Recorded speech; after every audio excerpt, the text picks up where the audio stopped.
Nag-aladubog po, grabe yung mga sacrifice ni Filipino Grandmaster Oliver Barbosa sa kanyang laban kay #1 world YouTuber na si I.M. Levy Rosman o si Gotham Chess. Kahapon po natabla si Grandmaster Mark Paraga, though winning si Mark doon na time pressure down. Dito po sa larong ito, aba, tingnan nyo po yung mga malupitang sacrifice ni Oliver Barbosa, no? Ano po ang ginawa ni Oli? Eto po, puti po dito si Levy, ang tinira niya po D4 na sinagot ni Oli ng D5. Tumira po ng C4, aba Queen's Gambit na tinirahan ng C6. Yan po yung slab. Aba pareho kami na approach ni Oliver sa Queen's Gambit. Pero ang ginawa ni Levin Rosman, sinimple yan. Kinapture niya po yan na binawi po ng pawn. Tapos tumira po ng knight c3 na sinagot ng knight c6. Ayan, parehong mabilis 131 sila pareho. Pero pagka knight c6, isang matinding E4 ang pinawalan ni Levy Rosman. Medyo sumisikat po yung opening na to pero sa mababang level eh. Yan po yung idea niyan is pag kinapture mo, tutulakan ka. Madalas po ang ginagawa dyan, na actually, pag na-experience ko po ito, ang tinitira ko talaga dyan, E6.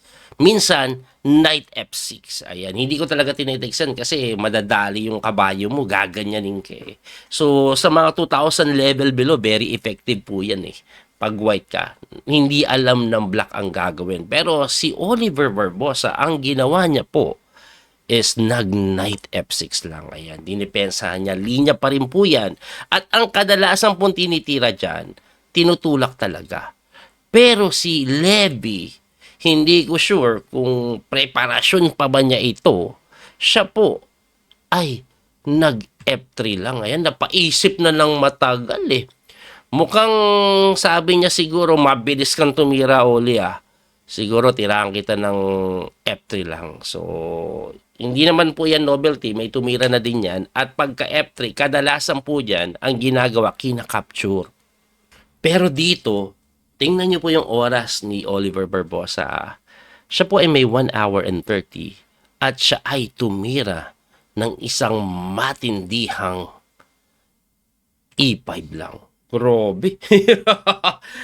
20 minutes po ang kanyang nilaan sa tiradang iyan. Grabe yun Anyway, ibabalik ko lang po ng konti kasi para may matutunan kayo sa part na to. Ang main line talaga dyan, kinakapture. May linya nga po dyan na medyo magulo kasi i-D5 po yan Tapos magna-knight E5 ka. Pagka knight E5, ang tira po na ginagawa dyan, queen D4 minsan, na kung saan mali yan kasi kakapturein mo lang, tapos pagka takes, kala mo lamang may tulak. Ayan, so pagka kinapture, may check. Para makita nyo lang yung tricks na yan, no? Anyway, ang best move po dyan is kinakapture lang talaga. At pagka-capture, ini-E6 lang, ayan. Tapos pagkatira po ng knight F3, equal lang po yan. Yan po yung pinakalinya dyan. Kakapturein mo, capture. Tapos kahit bishop D7 ka lang, develop, para hindi po makacheck. Okay? Yung mga capture dyan, bawiin mo lang ng pawn yan. Mukhang isolated din naman ito. So, tapos simple development, equal lang daw po yan according sa engine. At least alam niyo yung mainline. Pero ang tinira kasi ni Oli, medyo magulo talaga to. Sabayang bigkas E5 tingnan niyo po yung git ng pawn. Grabe. Grabe, nagkagulo na. So, ang tinira po dito ni Levy, DXE5, which is the #1 engine move. Bakit? Kasi magwa 1 pawn down ka. Pagka knight takes kasi dyan, ayan pwede mong capturein, takes, pawn takes, 1 pawn up. Ang problema po dyan, yung mga check Tapos magkakasling, yung king mo nasa gitna. Yun ang problema dyan. Kaya hindi ginawa yun ni Levy. Siya po ay napatira ng F4, which is one of the suggested engine move. So pagka F4, tumalon yung kabayo, bumalik po yan sa may C6. Ayan. So pagtalon nga po sa C6, slightly better na daw po si Levy. Yun nga lang, yung tirada na kailangan niyang gawin, which is kainin yung pawn, hindi niya ginawa. Siya po ay nag-E5. Pero bago po natin ituloy yung E5, ano bang meron kasi pag tinex? Pag tinex po yan, magna-knight B4 May threat dito. Ngayon, check ka. Pagka-check, haharangan lang. Pagkaharang, ito pala matinding tira. Since hinarangan po, yung queen, pwedeng itulak. Hindi makapture, nakaharang Ngayon, pag kinapture kasi yung bishop, knight takes, may depensa. may depensa. So, yan po ang pwedeng mangyari. Ang pinakasolusyon na nga lang daw po dito, magro-rook C8 ka, para pag chumek, let's say, chumek po dito, rook takes ka lang. Tapos pagka takes, tirahan mo lang ng queen takes C7. Kahit quality down, nasa gitna po yung king eh. Ayan no, nasa gitna yung king. Yan daw po yung pinaka magandang approach. Kaya ang gagawin niyan, hindi mag-check, ang titira niyan, check siya dito. At pagka-check doon, hindi ka na makakasling. Ito daw po ay lamang for white. No? Yan daw po ang dapat ginawa ni Levy. Kaso, ibalik nga natin doon, ang tinira niya po ay E5. Which is not good. Kasi, pagka knight G4, ayun yung matindi. Akala mo, lamang na yung puti. Dahil may capture po dito eh, di ba? Libre yan, pero hindi pala pwede basta-basta tikman yan. Kasi pag tinikman mo na ganyan, Queen B6, ayun, may threat. Sabihin na natin, coach, depensahan lang, dapansahan. Nabubulol pa ako, Bishop C5, ayun. Talagang hindi ka titigilan. Yung king mo nasa gitna. Yung kingdom block, yes, nasa gitna. Pero isang castle lang, andyan eh. No? May mga development pang gano'n. No? Grabe, mahirap po. Kaya ang ginawa ni Levin, na-realize niya yun, Bishop E2 lang ako. Pagka Bishop E2, eto, another matinding tira. Bishop C5 lang. What a move! Isa pong brilliant move na kung saan sayo na yung kabayo ko. Ngayon, ano bang threat niyan? Tatanong po dito yan.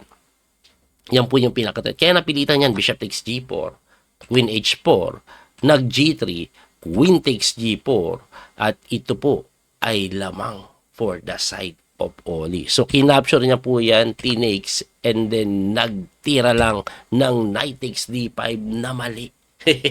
Pagka knight takes D5, mali yan dahil may tiradang hindi mo aasahan na ako din actually, hindi ko to nakita. At even si Grandmaster Oliver Barbosa, hindi niya to nakita, no? Ako, di ko talaga papasok sa isip ko to eh. Kasi pagka knight takes D5 po, may threat po na ganire, di ba? May threat na ganyan. Pero alam nyo kung anong best move? Bishop F5. Walang joke. Hindi nakita yan ni Oliver. Ang idea daw po niyan, pagkatira nito, King D7 lang. Pagka takes dito, may Bishop E4 bawi. Nakahang ito, libreng buo. Grabe naman yung engine, no? Walang pakils. Pero ang tinira po kasi ni Oli, nagkasing lang siya, which makes sense, di ba? Kasling ka, takado mo to eh. O, kaso, aatras kasi yan. Ayun. At pagka-atras, wala ka ng Bishop F5, Bishop E4. Pero kahit hindi nakita ni Oli yun, lamang pa rin po siya dito. So pagka Knight E3, nag-Bishop E6, tumakbo, nag-Knight F3 development, and then tinirahan lang ng F6 ni Oli. Ayan. So sa position po na ito, halos close to equal. 1 pawn down si Oli, pero nasa gitna yung king when it comes to development, lamang. Tumira po ng Bishop D2 para mag-develop, pero King B8 lang ang ginawa ni Oli. Sinimplihan lang. Bakit? Kasi titira po yan ng Rook C1. So, ayaw niyang mapin. O, kasi ang plano niya pagka Rook C1, mag-B6 pala yan. Number 1 engine move yung tiradang yan. Ang weird, no? Kala mo kasi mawiwik dahil may A3. O, titira ka na ganun. Pero solid pa yan kasi A5 mo lang. A5 lang. Ngayon, pagka A5, tumira po ng king move. At after king move, kinapture ni Oliver yung E5 na binawi ng pawn, which is wrong. Ang tamang tira daw po is knight takes. Pero dahil binawi po yan ng pawn, tinirahan lang ni Oli ng rook F8, which is not the best move. Ano ang best move? Pusang gala, yung best move. Tiradang engine na malala. Bishop C8 ang best move. Iuuwi mo yung piyesa mo na mahirap maintindihan dahil eto lang palang gusto.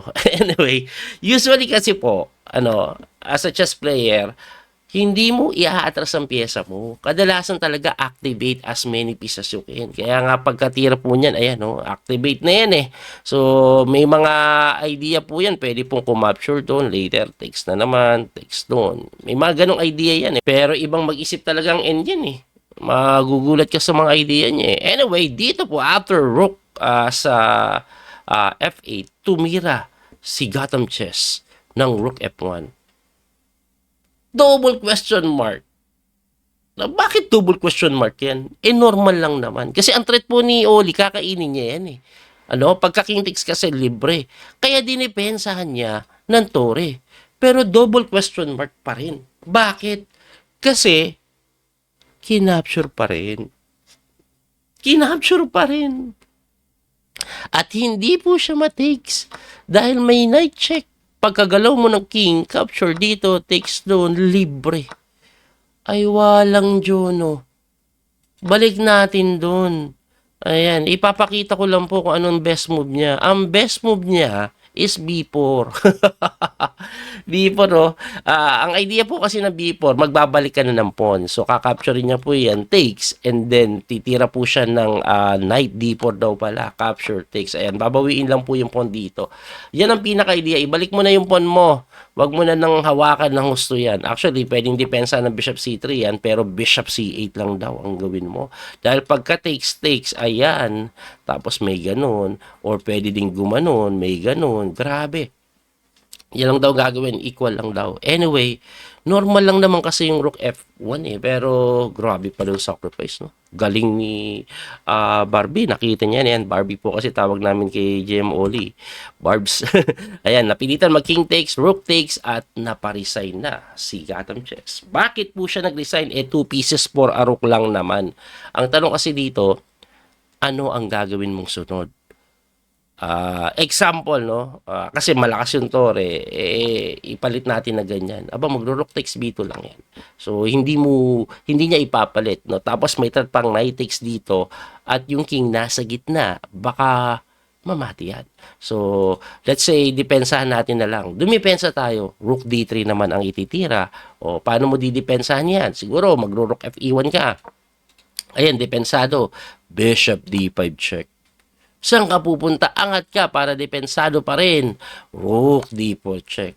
Saan ka pupunta? Angat ka. Ba talaga mag-aangat-angat ka na lang ba? Check. Dito, tirahan ka ng H6 check. Only move, tirahan ka ng Bishop F7. Iyak. Mahirap po. Mahirap po laruin. Kaya naparesign na lang dyan si Gotham Chess. At ang ending, ito po ang standing after round number 5 ng torneo. Leading po si Grandmaster Mark Paragua with 4 points. Samantaling si Oliver Barbosa 3.5 together with I.M. Kiorin Griffith. Ayan, no. So, ano nangyari kay Mark? Tinalo niya si James Chirilov. Siguro analyze din natin yun, no? Tingnan natin pag may time tayo. At yan po ang kabuuan. At si Levy medyo nangangaluntoy, 0.5 lang. Ang tabla niya lang kay Grandmaster Mark. Hindi maganda laruan niya sa torneyong ito. Anyway, muli ito po yung Coach P, the Master Dane Kauso. Abangan nyo po yung mga susunod na laban. Abangan nyo din yung paparating na laban ni Niman at ni Magnus. Exciting yun. Maraming po salamat sa support. Don't forget to like and share. God bless po mga kabiyahe. Follow and subscribe. Bye-bye. That little mouse, 'cause I'm an albatross.